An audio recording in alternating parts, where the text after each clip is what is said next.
शालिनी जी, जिस समय ये घटना घटी आप घर में थी? मैं घर पे ही थी, और जब वैदिक अपने पिता को टेरेस पे लेके जा रहा था, मैंने इसे टोका भी। अरे रे वैदिक, पापा को कहाँ लेके जा रहे हो? छत पे जा रहे हैं, ताजी हवा खाने। लेकिन आपको पता है डॉक्टर ने आपसे मना किया है, आपको रेस्ट करने के लिए कहा है। पर डॉक्टर ने ताजी हवा खाने से तो नहीं मना किया ना। सुनिए, छत पे जाने के लिए आपको सीढ़ियां चढ़नी होगी। वैदिक, तुम्हें तो समझना चाहिए, पापा के घुटने तो। मुझे ये अंदाजा भी नहीं था कि वैदिक मेरे पति को टेरेस पे मारने के मकसद से ले जा रहा। यानी कि योर ऑनर, ये एक cold blooded full planned murder है। जायसवाल साहब, आपको कैसे पता है इनकी प्लानिंग थी? ये संभावना भी है कि इनके पिता स्वयं लड़खड़ा के नीचे गिर गए, या फिर कोई और व्यक्ति जो उस समय घर पर था तो धक्का मारा हो, जैसे कि शालिनी जी। क्यों?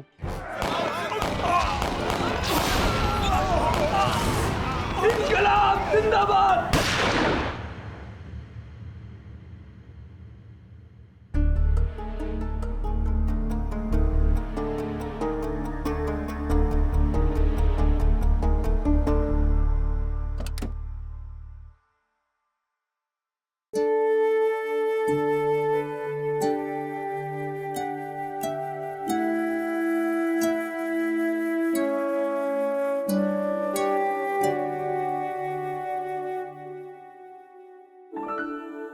वैदिक, क्या बात है बेटा, आज बड़ी जल्दी उठ गए? हाँ पापा, बस वो। क्या बात है, कोई परेशानी? नहीं पापा, मैं बिल्कुल ठीक हूँ, बस ऐसे ही उठ गया।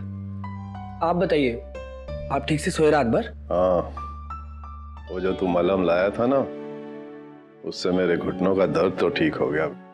एक और दर्द है मेरे दिल में, मेरी खातिर हाथ आई इतनी अच्छी नौकरी क्यों छोड़ता है? देख, मेरा क्या है, मैं तो किसी भी तरह से पापा, पापा आपके लिए ऐसी हजारों नौकरियां कुर्बान, मैं आपको छोड़ के कहीं नहीं जाऊंगा जब तक आपकी तबीयत नहीं ठीक हो जाती। इस उम्र में कहाँ किसी की तबीयत ठीक हो पाती। अरे पापा, आराम से लेटिए आराम से। मैं अभी आपके लिए कफ सिरप लेकर आता हूँ। पिछले जन्म का श्रवण कुमार है मेरा बेटा। रिचा। जी मॉम। कॉलेज से सीधा घर आया कर, आजकल बहुत लेट आने लग गई है, ठीक है? जी। हाय भैया। कॉलेज जा रही हो? हाँ, मैं बस निकल ही रही थी। बाय।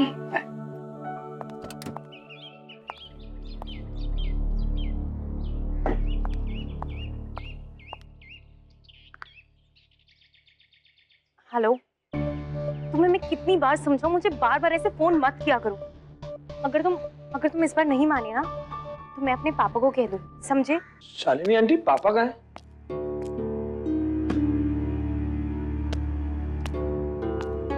अपने कमरे में होंगे। और सुन, मैंने तुझे कितने बार कहा है कि मुझे आंटी मत बुलाया कर। मैं तेरी माँ हूँ। मेरी माँ एक ही थी, और आप उनकी जगह ना ले तो बेहतर होगा। 1.5 लाख की नौकरी छोड़कर घर पे बैठा है, कमाता तो कम से कम अपना तो भला करता।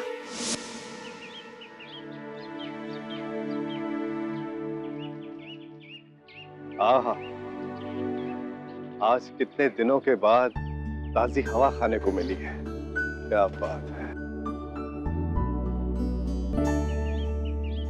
क्या बात है बेटा, कुछ सोच रहे हो?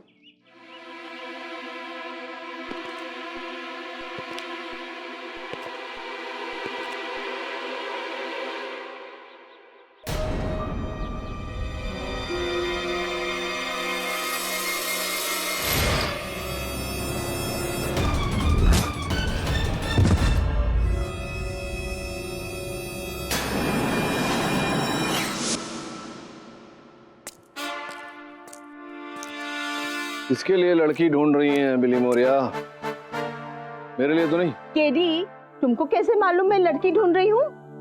पेपर तो मेरी तरफ है ना।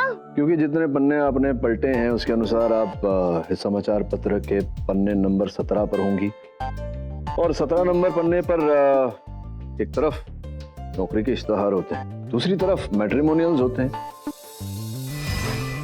स्पष्ट है कि आप वहां देखकर लड़की ढूंढ रही। लड़की ही क्यों, लड़का भी तो ढूंढ सकती थी। नहीं, लड़का नहीं ढूंढ रही हैं आप, क्योंकि मैं जानता हूं कि यहाँ आप मेरे साथ खुश हैं, घर में आप सोली साहब के साथ खुश हैं। ये भी जानता हूं कि आपके भांजे पेशी का ब्याह अभी तक नहीं हुआ है, कुंवारा है वो, उसी के लिए आप लड़की ढूंढ रहे। चलिए प्रार्थना करता हूं कि पेशी के लिए जल्दी कोई लड़की अच्छी मिल जाए, जल्दी से उसका विवाह हो जाए और वो आजीवन सुखी रहे। या आप इश्तहार ही पढ़ती रही या समाचार भी पढ़ा आपने? एक बेटे ने अपने बाप को छत से गिराकर मार दिया। ओह गॉड। वैदिक खूनी नहीं। वरुण, तुमको कैसे पता? तुम क्या उसको बचपन से जानते थे? हाँ, मैं वैदिक को बचपन से जानता हूँ। नर्सरी से लेकर क्लास 12 तक हम दोनों साथ में ही पढ़े। सो अपने डैड की बहुत रिस्पेक्ट करता है। इनफैक्ट स्कूल में तो हम उसे श्रवण कहते थे। लेकिन समाचार पत्र में तो छपा है कि सर मैं जेल से ही आ रहा हूँ वैदिक से मिलकर। उसका कहना है कि उसने अपने डैड को छत से धक्का नहीं दिया। तो फिर छत से गिरे कैसे? Is it a case of suicide? नहीं पाठक सर, पापा ने खुद से छलांग नहीं लगाई थी। फिर वो गिरे कैसे? स्पष्ट है कि किसी ने उन्हें धक्का मारा था। किसने?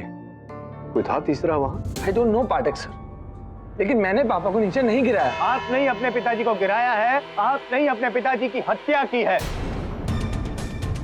और मैं जानता हूं कि पाठक साहब बिना सबूत या गवाह के अपनी हार मानेंगे नहीं, और आप भी जानते हैं पाठक साहब कि मैं यूं ही किसी पे इल्जाम लगाता नहीं हूं। इसलिए अपनी बात को साबित करने के लिए और ऑनर मैं मिसेस अस्थाना को बुलाना चाहता हूं, जो आपकी पड़ोसन है ना? इजाजत। मिसेस अस्थाना, आपने उस दिन लाइव जो भी देखा वो बताइए। योर ऑनर, मैं उस दिन किचन में चाय बना रही थी और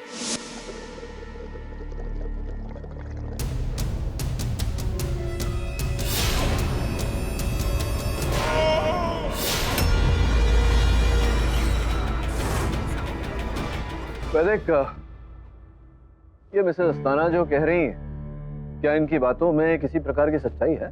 मैं अपने पापा, जो मेरे लिए भगवान से भी बढ़कर थे, उनकी जान क्यों लूंगा?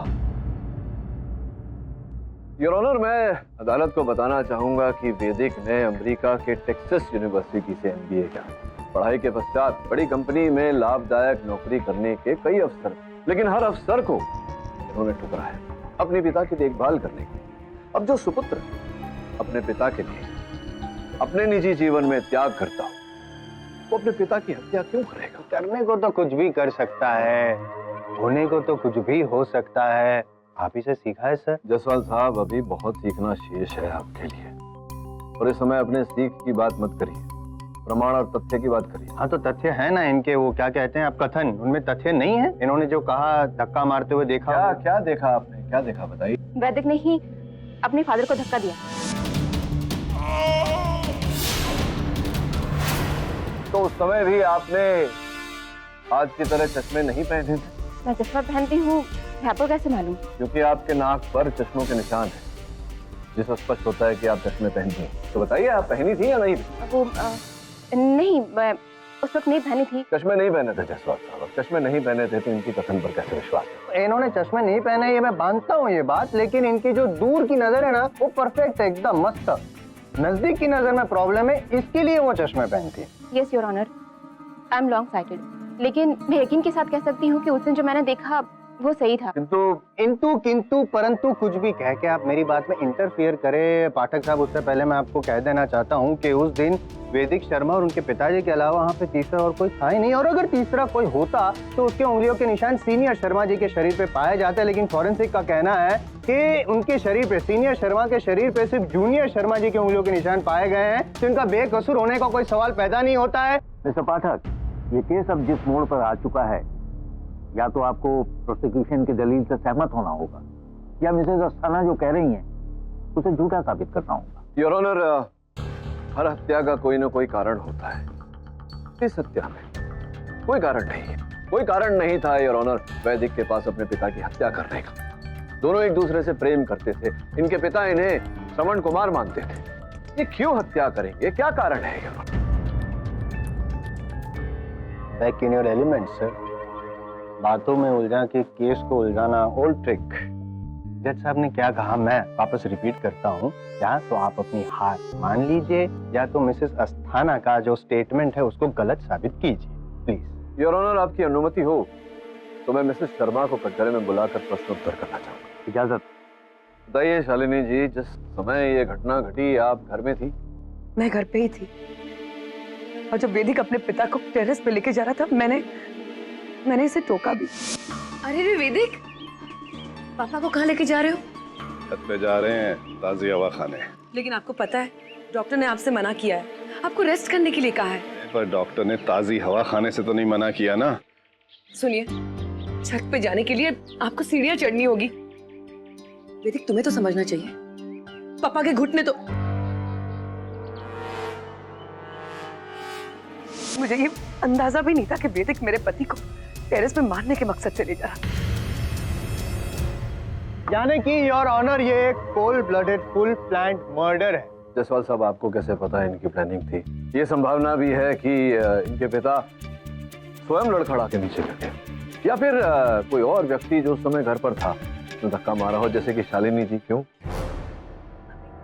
लेकिन मैं तो घर के अंदर थी। हाँ, ये तो अंदर ही थी। आप भी लंबे समय के लिए अंदर जाने वाले हैं, अनलेस एंड अनटिल आप ये साबित करें, जैसे कि पाठक साहब कह रहे थे कि हो सकता है कि वो गिर गए, आई मीन सुसाइड करने का अटेम्प्ट किया हो या सुसाइड कर लिया हो, प्रूव कर सकते हैं? मेरे पापा ऐसा नहीं कर सकते। ट्रस्ट मी, मैंने उन्हें नहीं मारा। आप ही ने मारा है। अगर आप कन्फेस नहीं करना चाहते हैं तो मजबूरन मुझे पाठक साहब अपना हुक्म का इक्का डालना पड़ेगा यहाँ पे अदालत में। योर ऑनर, ये मोबाइल फोन है जो बिल्डिंग में से इन्होंने अपने पिताजी को धक्का मारा। मैं कॉन्फिडेंटली कह रहा हूँ क्योंकि मुझे पता है इन्होंने ही ऐसा किया है। उसके सामने वाली बिल्डिंग में दो लड़कियां थी जो वीडियो रिकॉर्डिंग कर रही थी अपने मोबाइल से, और एक रिकॉर्डिंग में इस फोन में कुछ और भी रिकॉर्ड हो गया है, और वो क्या है मैं दिखाना चाहता हूँ with your due permission sir. इजाजत।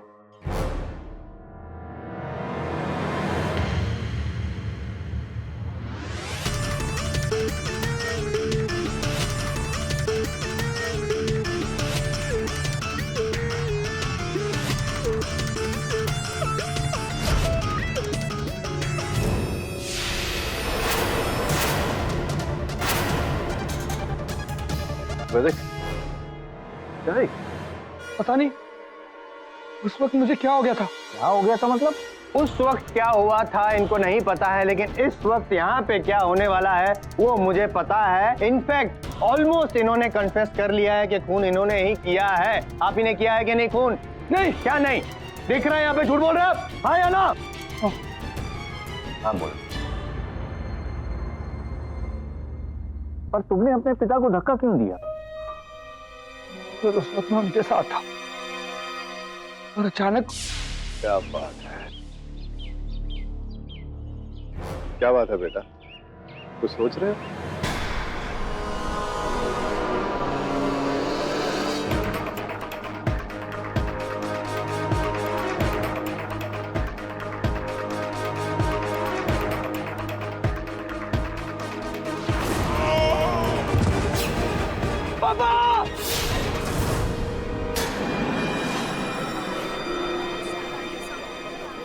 रियली सॉरी, मैंने आपसे ये सच छिपाया क्योंकि मैं नहीं चाहता था कि दुनिया मुझे मेरे पापा का कातिल कह के पुकारे। मेरा दिमाग सर, मेरी तबीयत ठीक नहीं। I need help। कोई हेल्प नहीं मिलेगी, कोई पैंतरेबाजी नहीं चलेगी आपकी। आपने खून किया अपने पिताजी का, cold blooded murder your honour, और सिर्फ फांसी की सजा मिलनी चाहिए। योर ऑनर, ये दृश्य देखने के बाद अब तो स्पष्ट है कि वैदिक दंड का हकदार है। मैं अदालत से निवेदन करता हूं कि दंड की सख्ती निश्चित करने से पहले एक बार वैदिक की मानसिक जांच की जाए। नहीं, कोई मेडिकल जांच की जरूरत नहीं है your honour. Cold blooded murder है इसमें। अदालत मिस्टर पाठक के दलील से सहमत है। वैदिक शर्मा के तुरंत मेडिकल जांच करवाई जाए, और जब तक की जांच रिपोर्ट नहीं आ जाती, ये अदालत मुलतवी की जाती।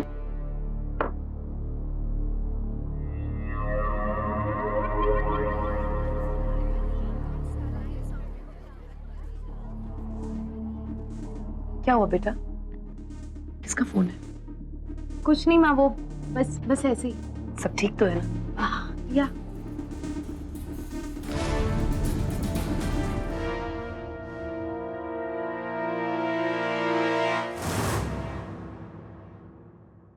I'm sorry सर, मेरी वजह से आपने वैदिक का केस लिया। मुझे नहीं पता था कि वो दिमागी मरीज है। कोई बात नहीं यार वरुण, होता है ऐसा कभी।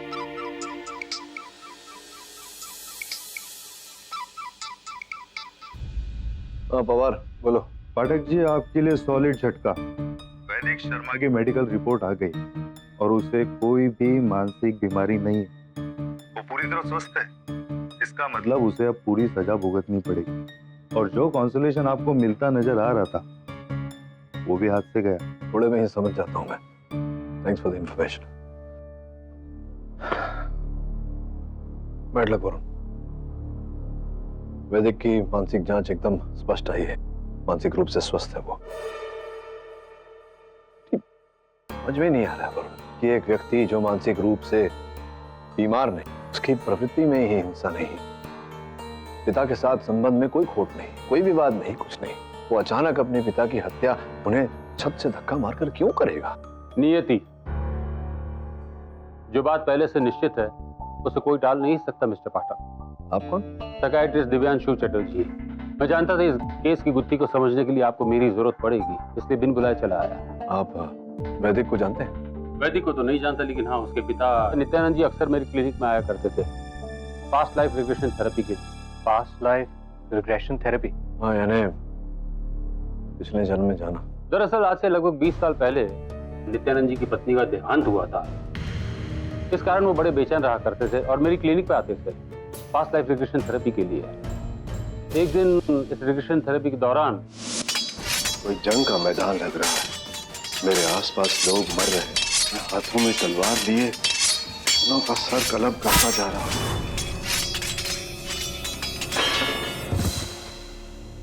इसमें आप कहाँ हैं? ढूंढो अपने आप को। आगे बढ़ता जा रहा हूं। मैं उस सेना का सेनापति हूं, दुश्मनों के खेमे का एक सिपाही खून से लथपथ मेरे आगे पड़ा है, गिड़गिड़ा रहा है।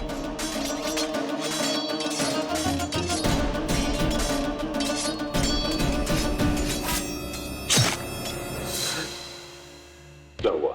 मैंने उस निहत्थे सिपाही को मार डाला, लेकिन ये तो ऐसा लग रहा है कि मेरा कोई अपना है। पहचानने की कोशिश करो उसे।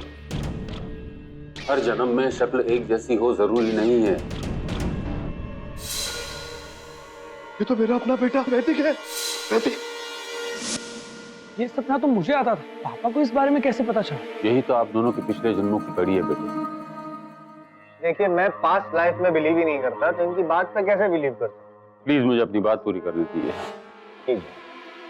योर ऑनर, उस सेशन से जब नित्यानंद जी बाहर आए तो बहुत ही घबराए हुए थे और उनके चेहरे पर एक गिल्ट फीलिंग। डॉक्टर, जंग के मैदान में मैंने जिस सिपाही को मार डाला वो इस जन्म में मेरा अपना बेटा बनकर पैदा हुआ। ये क्या मिस्ट्री है चटर्जी? जीवन का पूर्ण रहस्य, पूर्ण ज्ञान तो सिर्फ ऊपर वाले को है, लेकिन जहां तक मैं जानता हूं ये कोई अच्छे संकेत नहीं है। मतलब ये मिस्टर शर्मा कि जो लाइफ के ट्रेंड में मैंने अपने पास्ट क्लाइंट्स के रिग्रेशन थेरेपी में जो अनुभव किया है उसके अनुसार जीवन चक्र में अगले जन्म में वो फिर से वही जीवन जीते हैं, या फिर वाइस वर्सा, जो पिछले जन्म में हुआ है उसका ऑपोजिट। मैं कुछ समझ नहीं पा रहा हूँ। मिस्टर शर्मा, आपने रियलाइज किया कि आपने अपने पिछले जन्म में अपने दुश्मन को मार डाला, वो भी अनएथिकली। अब संयोगवश वो आपका बेटा बनकर इस जन्म में आपके सामने खड़ा है, तो हो सकता है कि इस जन्म में आप वही दोहराएं और आपका बेटा आपके हाथों मारा जाए, या फिर रिवेंज। आपका बेटा अपने पिछले जन्म का हिसाब चुकाने के लिए आपकी हत्या कर दे। यही नियति। जो आज से 20 साल पहले मिस्टर नित्यानंद जी को मैंने एक्सप्लेन किया था वो सच निकला। वैदिक ने अपने पूर्व जन्म का बदला लेने के लिए अपने पिता यानी कि पास्ट लाइफ के दुश्मन को मार डाला।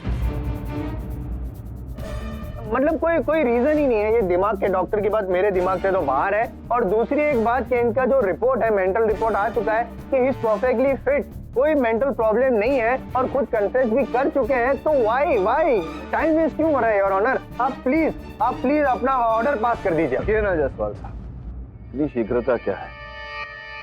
वैदिक, क्या तुम बोल रहे थे तुम्हें कोई सपना आता था, ऐसा कुछ बता? हाँ, कि कोई मुझे जान से मार रहा है।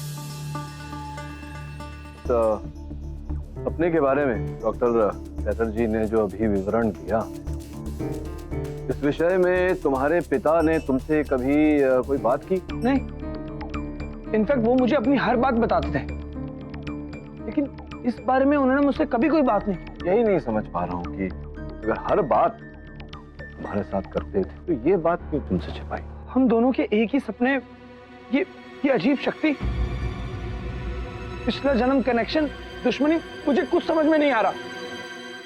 योर ऑनर, आपकी अनुमति हो तो मैं मिसेस शर्मा को एक बार कटघरे में बुलाना चाहूंगा। इजाजत। मिसेस शर्मा, क्या आपके पतिदेव ने इस विषय में कभी आपसे कोई वार्तालाप की? इतने डायरेक्टली तो नहीं, लेकिन हाँ, कभी कभी वो बहुत डर जाते थे। डर के मारे वो भगवान की मूर्ति के सामने खड़े होकर कहते थे, ओम नमो शिवाय।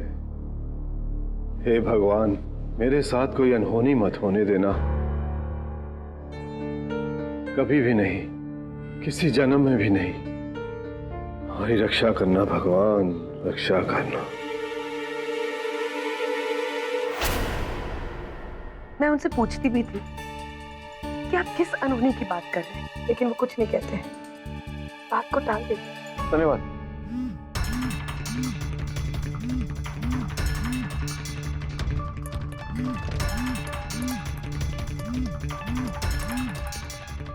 योर ऑनर, मैं एक बार फिर डॉक्टर चैटर्जी को कटघरे में बुलाने की अनुमति चाहता हूँ। इजाजत। शायद ये कठिन सत्य वो अपने तक ही सीमित रखना चाहते हो, इसलिए किसी को बताया नहीं होगा। इसी कारण डॉक्टर साहब आपकी बात पर विश्वास करना जरा कठिन हो रहा है। क्या आपके पास उनका कोई वीडियो है जब आपने किया था ये थेरेपी? सॉरी मिस्टर पाठक, मैं अपने क्लाइंट की किसी भी थेरेपी की वीडियो रिकॉर्डिंग उनकी मर्जी के बगैर नहीं करता, और मिस्टर शर्मा ने भी ऐसी कोई इच्छा जाहिर नहीं की थी, इसलिए मेरे पास उनका कोई वीडियो रिकॉर्ड नहीं है। पर हाँ, मैं इतना जरूर कहूंगा कि मैं जो भी कह रहा हूं वो बात पूरी तरह से सच है। किसने पिछले जन्म में किसको मारा, अब उसका बदला लेने के लिए वो कौन किसको मार रहा है, इन बातों को मापदंड मानकर मैं फैसला भी तो नहीं सुना सकता। योर ऑनर, मैं इस अदालत की और जिस कुर्सी पर आप बैठे हैं उसकी बहुत इज्जत करता हूं, पर उतनी ही संजीदगी और विश्वास से कहता हूं कि मेरी बात पूरी तरह से सच है। और यहां अदालत में अगर मेरी बात पर किसी को भी जरा भी संदेह है तो मैं यहां इसी वक्त अपनी बात को सच साबित कर सकता हूं। एक मिनट। मैं सॉरी योर ऑनर, लेकिन ये आप प्रूव करेंगे कैसे? आई मीन नित्यानंद जी तो है नहीं। पर उनका बेटा वैदिक तो है। मैं इस पर रिग्रेशन करूंगा यहीं लाइव। और अगर ये जंग का निहत्था सिपाही वैदिक ही है तो वो इस बात को महसूस तो कर ही सकता है। कोर्ट में regression, what I don't know. मेरे विचार में डॉक्टर साहब को एक अवसर दिया जाना चाहिए अपनी बात स्थापित करने का। ठीक है मिस्टर चैटर्जी, अदालत आपको रिग्रेशन की इजाजत देती है। वैदिक शर्मा, आपको इस पर कोई एतराज तो नहीं? मेरे पापा से जुड़ा अगर मेरा कोई पास्ट है और मुझे कुछ पता चलता है तो मैं इसके लिए बिल्कुल तैयार। Go ahead mister Chatterjee. Thank you your honour. Vaidik, अब तुम सिर्फ मेरी बात पर ध्यान दोगे। तुम एकदम शांत, फिर एकदम रिलैक्स्ड हो। तुम्हारी आंखें धीरे धीरे भारी हो रही हैं, तुम्हें नींद आ रही है, तुम एकदम रिलैक्स महसूस कर रहे हो। अब तुम अपने जीवन में पीछे की ओर जा रहे हो, अपनी पिछली जिंदगी की तरफ। आहिस्ता आहिस्ता महसूस करो।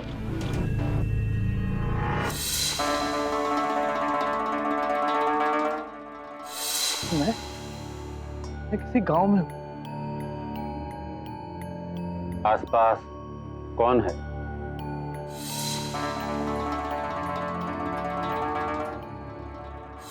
भगत सिंह की पहली हुई 2 गिरफ्तारी के बारे में चर्चा चल रही है। अब वहां से और पीछे की तरफ जाओ, बताओ वहां क्या हो रहा है। इनकलाब जिंदाबाद!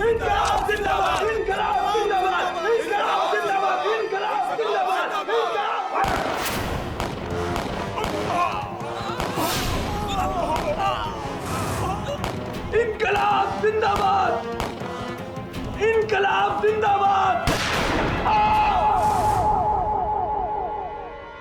उस हुकूमत के सिपाही ने मुझे शूट कर दिया।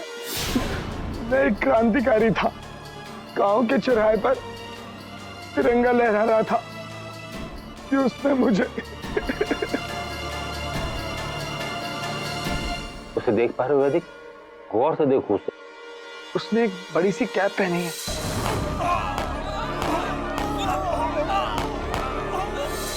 नहीं पहचान पा रहा हूं मैं उसे। मन स्थिर करके देखो, करीब से देखो। पापा!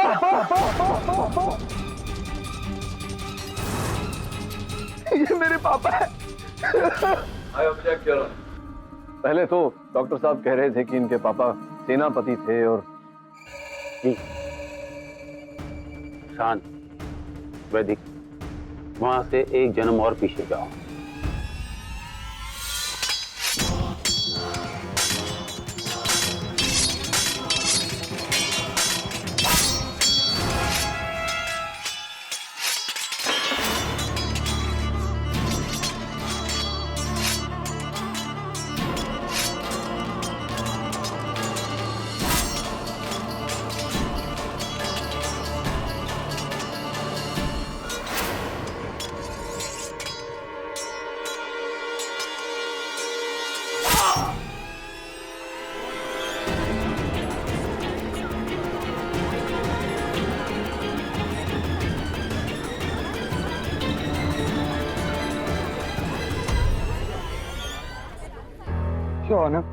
अब मेरे सारे डाउट्स क्लियर हो गए। मैं यही सोच सोचकर परेशान था, आखिर मैंने अपने पापा को छत से क्यों धक्का दिया। एक जन्म में मुगल सेनापति और दूसरे जन्म में अंग्रेज कैप्टन बनकर जिन्होंने मेरी हत्या की, मेरा जानी दुश्मन, वो इस जन्म में मेरे पापा बनकर आए ताकि मैं उन्हें मार सकूं।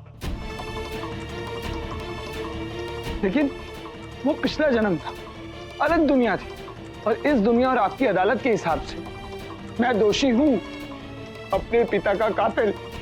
आप मुझे जो भी सजा देना चाहें मुझे मंजूर है। अदालत इन पुनर्जन्म और जन्म जन्मांतर की बातों पर यकीन नहीं रखती। यह अदालत अगली सुनवाई तक मुलतवी की जाती है।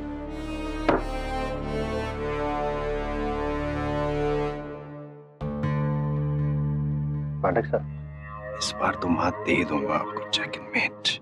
और देखिए ना, मुझे ज्यादा मेहनत भी नहीं करनी पड़ रही है। आपका मुंह के लिए मेरे लिए सब कुछ कर रहा है। वो क्या कहते हैं आप? अल्लाह मेहरबान तो गधा पहलवान।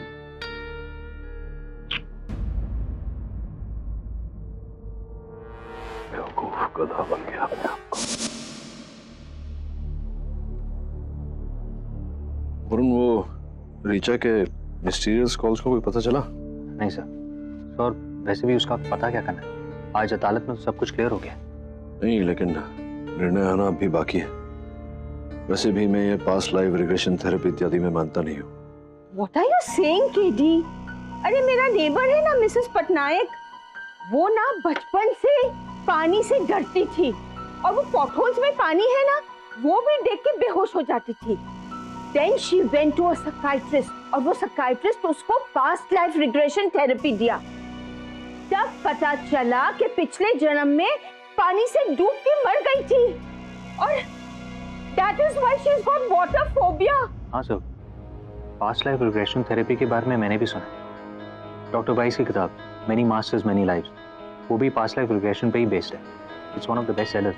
यू नो केडी, बहुत सारी बुक्स है, ऑल ट्रू स्टोरीज, लेकिन तुमको कैसे पता चलेगा? तुम तो ये सब में बिलीव ही नहीं करते। पुरानी आदत है मेरी, जब तक स्वयं नहीं देख लेता इस बात पर विश्वास नहीं करता। अब तो देखना पड़ेगा। ऋचा बेटा, कहाँ थी अब तक? तुम्हारा नंबर भी नहीं लग रहा है। एक्चुअली मम्मी, मैंने वो सिम चेंज कर लिया। सिम चेंज कर लिया? यू मीन नंबर चेंज किया है तुमने?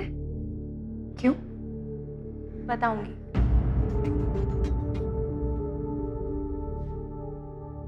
रिचा, मैंने डिसाइड किया है कि मैं इस बंगलो को बेच रही हूँ। मगर पापा और भैया तो। तेरे पापा अब रहे नहीं, तो तेरे भैया को तो भूल ही जा। वैसे इस बंगलो के लिए ना बहुत अच्छे पैसे मिल रहे हैं। उन्हीं पैसों से मैं तेरी धूमधाम से शादी करूंगी। योर ऑनर, आप निर्णय सुनाए उससे पहले मैं एक बात कहना चाहूंगा।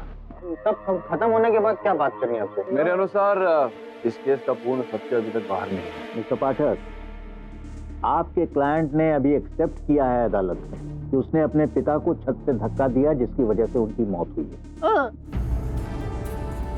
और इस बात का सबूत वीडियो के तौर पर अदालत के पास मौजूद है। मैं ये जो फैसला सुनाने जा रहा हूं, ये इसी मापदंड पर आधारित है, न कि पास्ट लाइफ रेगुलेशन पर जिसका मुजाहिरा मिस्टर चैटर्जी ने किया उस पर। मैं उसी की बात कर रहा हूँ योर ऑनर। डॉक्टर चैटर्जी ने इतने लोगों पर पास्ट लाइफ रिग्रेशन थेरेपी किया है, उनके अतीत के बारे में, उनके पिछले जन्म के बारे में हमें कुछ नहीं पता। मैं चाहता हूँ कि उनके साथ भी एक क्रिया की जाए। क्या किया जाए? मैं अदालत से निवेदन करता हूँ कि डॉक्टर चैटर्जी पर भी एक क्रिया की जाए। नहीं, एक मिनट। लेकिन इसकी मतलब जरूरत क्या है? पाठक साहब, आप केस हार रहे हैं, इसका ये मतलब नहीं आप अदालत का इसने मजाक नहीं क्या? आप शांत। पर मिस्टर पाठक, मिस्टर चैटर्जी के पास्ट लाइफ को जानकर क्या लेना देना है? इस केस से इसका क्या ताल्लुक? मुझे ऐसा लगता है कि डॉक्टर चैटर्जी पर यह क्रिया करने के बाद सबसे छिपा हुआ है उनके पिछले जन्म में जो इस केस से जुड़ा हुआ, वो बाहर आएगा यार। और सत्य के बाहर आते ही आप जो निर्णय सुनाना चाहे सुना दीजिएगा। प्लीज इनको एक मौका दे दीजिए। क्या है ना, वो पहली बार केस हारने वाले हैं ना। It is not very easy to bear the loss, you know. उपकार कर रहे हैं आप कुछ? आपको उपकार नहीं कर रहा हूँ, जस्ट रिक्वेस्टिंग। वैसे एक बात बताइए मुझे कि ये जो साइकियाट्रिस्ट हैं चैटर्जी, वो दूसरों का रिग्रेशन करते हैं, लेकिन उनका रिग्रेशन करने के लिए एक साइकियाट्रिस्ट तो चाहिए होगा ना, तो कोर्ट में कहाँ से आएगा? आप शांत रहिए योर ऑनर। मैंने एक बहुत ही निपुण डॉक्टर कृपलानी को बुलवाया है अदालत में। आपकी अनुमति हो तो उन्हें अंदर बुलवाओ। आपके एग्जेम्पलरी ट्रैक रिकॉर्ड को देखते हुए ये अदालत आपको इस बात की अनुमति देती है। धन्यवाद। आइए डॉक्टर कृपलानी।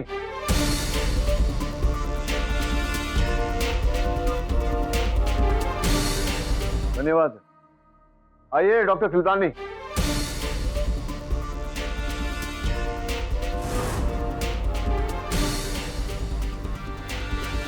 डॉक्टर चैटर्जी आप भी आइए। ये सब क्या नौटंकी हो रही है? मैं जा रहा हूं यहां से। Your honour. मिस्टर चैटर्जी, अदालत आपको आदेश देती है, सामने आइए। योर ऑनर, ये मेरे साथ ज्यादती हो रही है। मिस्टर चैटर्जी, अदालत का टाइम वेस्ट मत कीजिए। प्लीज रिक्लाइनर चेयर लाइए। मिस्टर चैटर्जी, आप तो सब कुछ जानते हैं। Close your eyes and concentrate. मुझसे नहीं होगा ये सब। क्या आपसे नहीं होगा?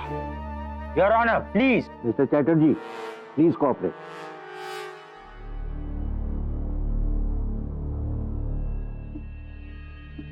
Eyes close. इमेजिन कीजिए आप अपनी पास्ट लाइफ में पीछे जा रहे हैं। मुझसे कुछ इमेजिन नहीं हो रहा है। कॉन्सेंट्रेट कीजिए। आप कुछ महसूस कर रहे हैं? मुझसे कुछ महसूस नहीं हो रहा है। लेकिन मुझे महसूस हो रहा है। मुझे सब साफ साफ दिख रहा है। आप अकेले एक कमरे में बैठे हुए हैं, अपने ऑफिस के कमरे में। फिर एक लड़की अंदर आती है, आपको कुछ कहती है, आपको एक पर्ची देती है, साथ में पैसे भी।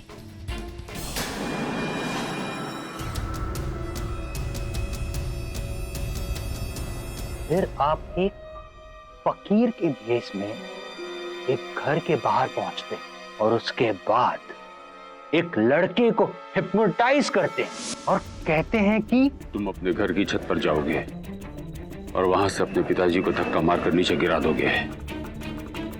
उनके गिरते ही तुम वापस होश में आ जाओगे और होश में आने के बाद तुम मुझे भूल जाओगे, मेरी कही गई बातों को भूल जाओगे।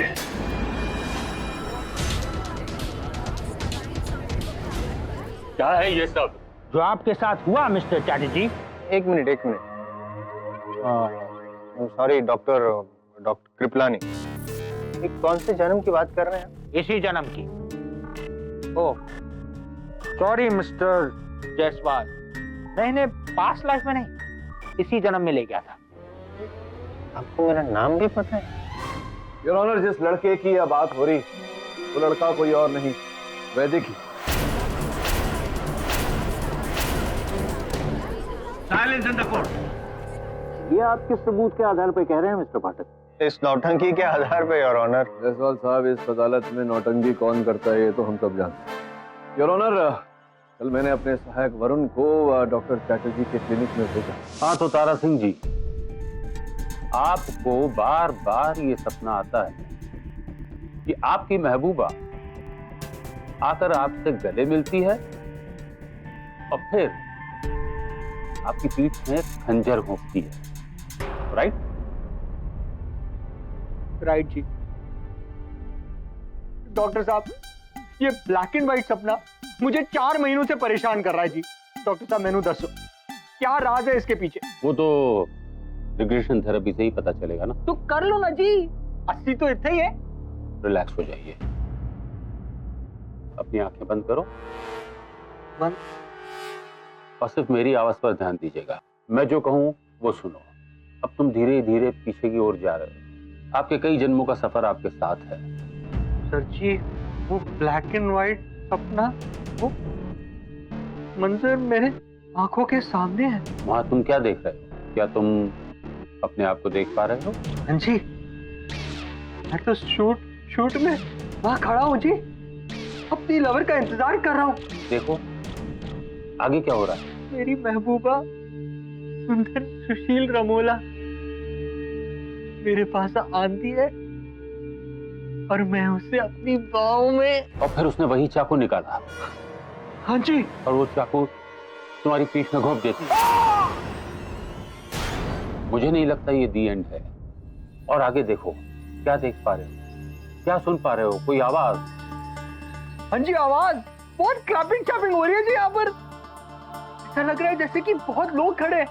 शूटिंग जी, भाई शूटिंग तो हो रही है जी, और सब मुझे बधाइयां दे रहे जी। Good shot, good shot. देखिए, आप पिछले जन्म के मशहूर एक्टर सूरज कुमार थे, और जो सपना आप बार बार देख रहे हैं वो शूटिंग का एक सीन है। शुक्रिया मुझे राज बताने का। You are welcome. ये बात मैं जाके सबको दसता हूँ। Bye bye. योर ऑनर, मैंने अपने सहायक को झूठी कहानी कही और मेरे सहायक ने जो कहानी डॉक्टर चैटर्जी को सुनाई, डॉक्टर चैटर्जी ने हूबहू वही कहानी ऐसा जताया मेरे सहायक को कि वो उनके किसी पिछले जन्म में वो घटना घटी। तभी मुझे संदेह हुआ यार कि डॉक्टर चैटर्जी कोई पास्ट लाइफ रिग्रेशन नहीं करते, हिप्नोसिस करते। हिप्नोसिस द्वारा झूठी कहानी को वास्तविकता का रूप देने का प्रयास, और वैसा ही झूठा प्रदर्शन योर ऑनर क्षमा चाहता हूं मुझे यहाँ करना पड़ा अदालत में अपने सहायक वरुण की सहायता से।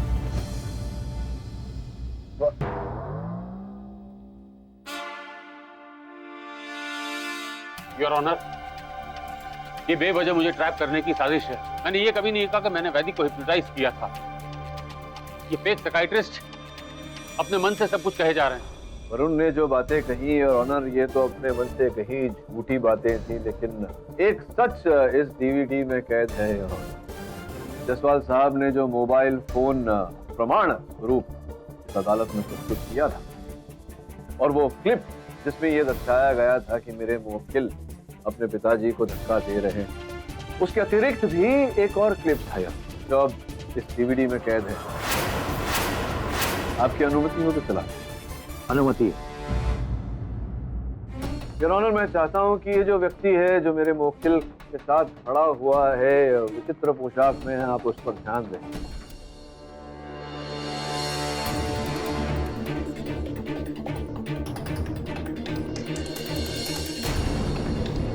और अगर ये मना करें तो पीछे जो मोटरसाइकिल खड़ी है योर ऑनर, तो जो नंबर प्लेट है इन्हीं की मोटरसाइकिल। योर ऑनर, मैंने ये सब किसी के कहने पर किया था। योर ऑनर, मेरा सहायक वरुण पहले ही अदालत को बता चुका है कि कोई महिला थी जो 3 माह पूर्व डॉक्टर साहब की क्लिनिक गई थी और चिट्ठी के साथ साथ बहुत भारी रकम भी दी थी इन्हें।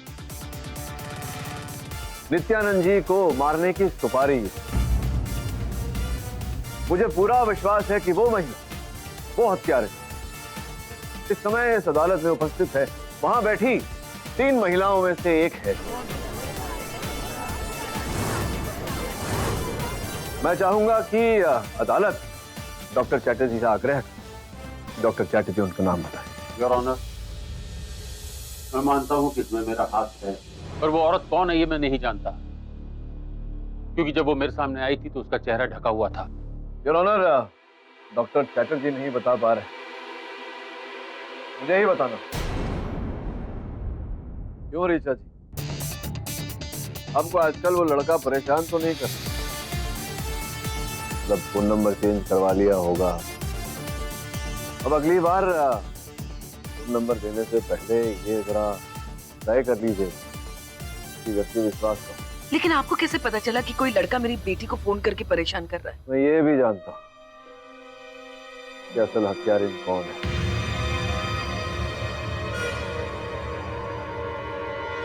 आइए, इधर है।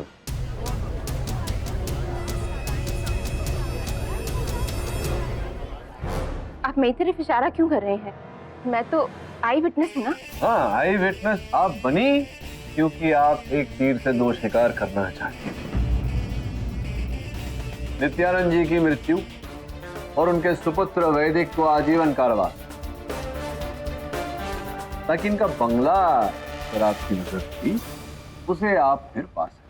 हाँ मिस्टर पाठक, आप सच कह रहे हैं। यही वो औरत है जो पिछले 10 सालों से हमारे बंगले के पीछे पड़ी थी। लेकिन मैं और पापा बंगला नहीं बेचना चाहते थे, पर शालिनी आंटी चाहती थी कि वो बंगला बेचकर एक रेंट पे हाउस ले। तो मेरे सपने के बारे में कैसे पता चला? तुम्हारी माँ शालिनी ने बातों में मुझे इस बारे में बताया और मैंने और डॉक्टर साहब ने इन्हीं बातों के आधार पर ये पूरा ड्रामा रचा, एक बेचारे बेटे से अपने बाप की हत्या करवा दी। मेरी बेटी की शादी होने वाली है। मैंने उसके ससुराल वालों को वो बंगला गिफ्ट करने का प्रॉमिस किया है। बात मेरी इज्जत पे थी। शर्म आनी चाहिए। आप अपनी इज्जत के लिए एक व्यक्ति की जान ले ली आपने, दूसरे व्यक्ति का जीवन बर्बाद। डिफेंस। तमाम सबूतों और गवाहों को मद्देनजर रखते हुए ये अदालत मिसेस अस्थाना और मिस्टर चैटर्जी को फौरन हिरासत में लेने का हुक्म देती है और वैदिक शर्मा को बाइज्जत बरी करती है। The case is closed. Sir कुछ ना कुछ तो बोलेंगे ही, आप बोलिए। जी, रिक्वेस्ट करना चाहूंगा, बोलूंगा नहीं क्या? कि आप मुझे ये प्रेजेंट लाइफ में मिले हैं, मेरी फ्यूचर लाइफ में कृपया ना मिलिएगा प्लीज। नहीं जायसवाल साहब, देखिए ऐसा भी तो हो सकता है कि मैं आपको इस जीवन में नहीं मिला, आप ही मेरे पल्ले पड़ गए, हो सकता है। अब प्लीज आप अगले जन्म में पल्ले मत पड़े। क्या है इस जन्म की बुराई, अगर इसी जन्म में खत्म हो जाए तो अच्छा। जय हो।